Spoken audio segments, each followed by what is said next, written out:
क्या आप जानते हैं आज भी भारत में ऐसे क्लब हैं जहां एक आम भारतीय को एंट्री नहीं है। आज भी भारत की जमीन पर ऐसे क्लब हैं जिनके संचालन और मैनेजमेंट में भारतीय शामिल नहीं हो सकते। बिल्कुल आप सही सुन रहे हैं।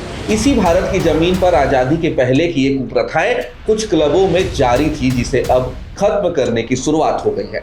सेंटर से मोदी सरकार ने जो सर्जरी दिल्ली की जिमखाना क्लब पर शुरू की, उसे आधार बनाकर अब महाराष्ट्र सरकार भी एक्शन मोड में आ गई। महाराष्ट्र सरकार ने भी मुंबई के प्रमुख जिमखानों की लीज और नियमों की समीक्षा करने का फैसला किया है। मुंबई में सरकारी जमीन पर लगभग 10 जिमखानों की जांच शुरू होने जा रही है। इनमें प्रसिद्ध बॉम्बे जिमखाना, हिंदू जिमखाना, कैथोलिक जिमखाना और पारसी जिमखाना जैसे प्रसिद्ध क्लब शामिल हैं। राज्य को इनसे सिर्फ 2 करोड़ रुपए सालाना किराया मिलता है, जबकि इन जमीनों की कीमत अरबों में है। अब इन क्लबों के बारे में भी जान लीजिए। मुंबई का ब्रिज कैंडी क्लब 1878 में स्थापित हुआ, वो भी यूरोपीय लोगों के लिए। 1960 के दशक तक भारतीयों को सदस्यता तक नहीं मिली। शशि थरूर खुद बताते हैं कि 1960 के मध्य में उन्हें और उनके अमेरिकी दोस्त को क्लब से बाहर फेंक दिया गया। आज 2026 में भी इसका ट्रस्ट केवल यूरोपीय पासपोर्ट धारकों के लिए आरक्षित है।